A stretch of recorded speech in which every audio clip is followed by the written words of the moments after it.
Welcome to China Horse Business, the one and only podcast about Chinese booming horse market.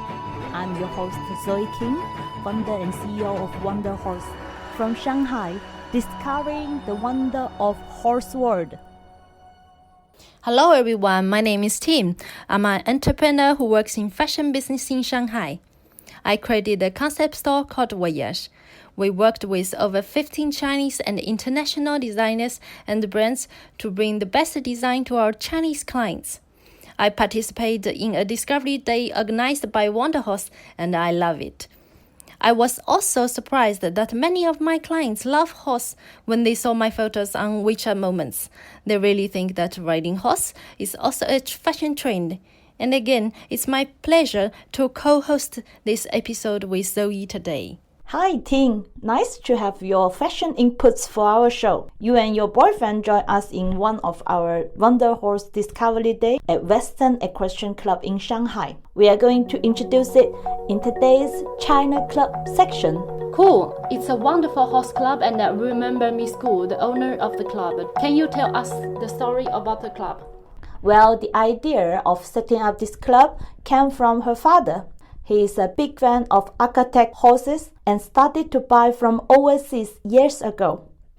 Under his influence, Gu Ming and her husband Stephen became horse riders. Last year, the young couple decided to quit their jobs and to focus on their family equestrian club. The Westend Equestrian Club is located in a beautiful public park in Changxing Island, 1 hour driving from Shanghai city center. There are several outdoor arenas and breeding areas. Currently, they have 80 horses in the club, mostly Chinese cross-bred horses. 13 Chinese coaches and 1 French coach work there. The club has joined the French gallop system. 90% out of their 300 members are kids and young riders, with an average age of 8. The annual membership fee is from 1,300 to 6,500 euros. A one-on-one riding class for 45 minutes will cost around 100 euros. Well, I remember when we then went there last time, Miss Gu Ming showed us their horse museum. They were displaying the paintings, objects, and the vintage furniture that they collected from all over the world. It is so interesting. Yeah, now they are building a new track for country horse riding. They will be the first club to do it in Shanghai. Sounds great, and I would love to see it. Now, let's talk about China event. What is your recommendation for this week? A big horse show named Horse Dreaming was on stage in Qingdao on September 7. French master Luraschi is the director of the show, together with his horses and team from France. 6 huge tents are set up for over 1,600 seats. 30 riders and 17 horses will perform in the show.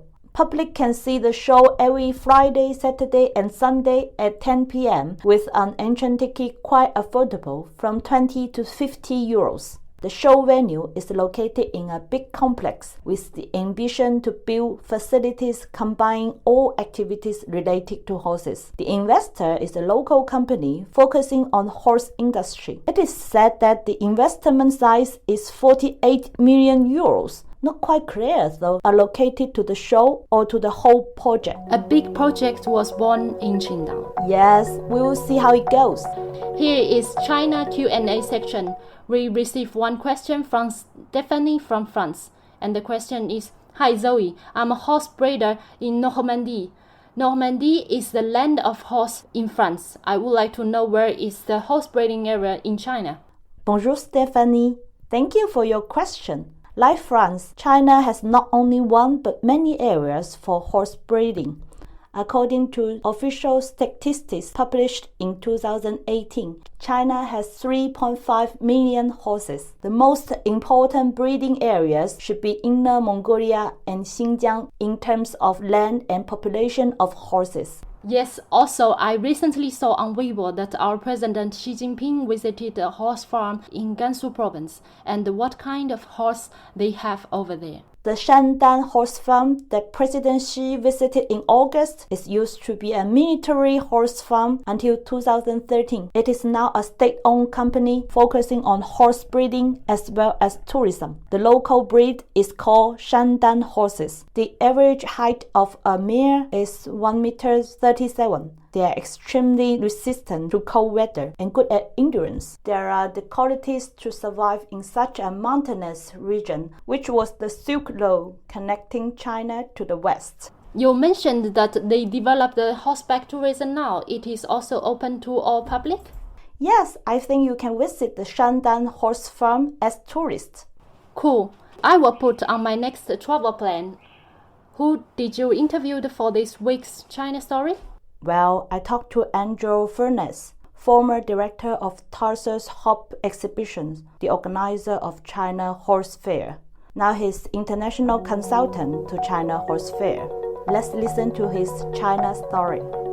For many years, you hosted China Horse Fair in an exhibitor center, a little bit far away from the city center in Beijing. And this year, something new. Yes, but the location is actually still pretty similar, Zoe. We find that the location hasn't been a problem at the exhibition centre. We've always attracted, as I say, 2,500 to 3,000 trade visitors every year. Looking at other models that we've seen around the world in terms of how these events run, the big shows that you say in Germany or in America, they have a trade exhibition or have the exhibition with the exhibit booths and companies selling their products and services, but alongside they have a competition. Now we've tried to organise smaller competitions previously, but there were many restrictions of trying to do that at the venue, the traditional exhibition venue, and we felt it was a big element of the overall package that we were missing. And to be perfectly frank with you, we are experienced exhibition organisers. We're not competition organisers. And so we felt the logical way to do this was for us to actually relocate our trade show alongside the purpose-built facilities at the Equestrian International Riding Club. And so far so good. The market has responded very well to it. The registration for visitors this year is significantly up over last year. And I think it just reflects that there is a more complete offering for these attendees. What's new in the program this year besides the competition? Every year we run a forum alongside the exhibition, and this is really an educational forum, Zoe. It's been very clear that one of the key feedbacks we got, particularly from the international participants, was that there was a big deficit in knowledge in the early days of the growth in the China equestrian industry, the sector itself, and that the knowledge and training was hugely important. And as many people used to say to us in those early days, well, there's no point buying and spending an awful lot of money on a thoroughbred horse and importing it into China if there aren't the correct facilities or aren't the correct training skills available for that horse to be kept in tip-top condition. And the same for riding as well. There was an educational requirement in terms of getting rider training. I think the challenge that we've got here is an exciting growth sector. Maybe it's growing, the rider numbers may be growing by 20% a year. There are already over 500,000, we think, in China already, and it's just growing at 20%. It's exciting numbers. We'll build a facility. It's not that straightforward. So what we want to do is also give people that may be looking to invest new into the sector or looking to invest further in the sector, just give them some experiences on the type of pitfalls that you can avoid when you're actually looking and actually deciding on the level of investment or the type of investment you're making in the sector itself. I can imagine it's very easy to bring in international suppliers. My question is how you attract Chinese public or Chinese buyers to the show. Okay, just to slightly disagree with you there, Zoe, in terms of one of the assumptions. I think one of the misunderstandings of doing business in China from the international company perspective is just to say it's very easy. I think firstly, of course, the market is hugely attractive. But But it really isn't as easy as some people think to actually do business in China. Quite rightly, there are regulations that companies have to go through and have to abide by in order to be able to sell their products into the Chinese marketplace. But I should say that it started off small, and it has grown and grown and grown. But there are still obstacles, there are still hurdles there for companies to access the market, because if you're looking at maybe nutrition products, for example, you have to go through a rigorous process to get those approved by the Chinese authorities. The successful companies are those that treat the market with the respect that it deserves. Just because it's a market which is very new, don't take advantage of that. And we never say that to our exhibitors. Treat it with the respect and with the professionalism, and you'll see a long-term business opportunity. They are successful because they've approached the market not just as I'm going to get lots of business straight away, but they build up that relationship, they build up that network, and they treat the customers in China in a very professional way. What we use to actually attract the visitors from around China, Zoe, it is to say, not only can you get a good first-hand view, you get to see the products and new products in the marketplace firsthand, you can talk to the suppliers, is this the right product for your needs going forward, and so on. So there's a big opportunity to see and understand those products directly.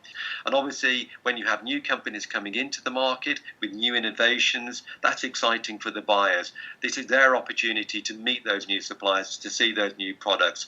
Will you be able to visit the exhibition yourself? Yes, I will be there. Great. Excellent. Well, look, Zoe, let me wish you all much success with your venture. I really hope you can grow with the industry itself. It's exciting times, and let me wish you much success for the future. Thank you, Andr. Thank you, Zoe. Speak to you soon. Cheers. 再见. Bye. It is incredible to organize such an exhibition for 30 years in China. It is true, they are very brave and visionary. Zoe, I got the newsletter from the first episode with the full transcripts and very rich information.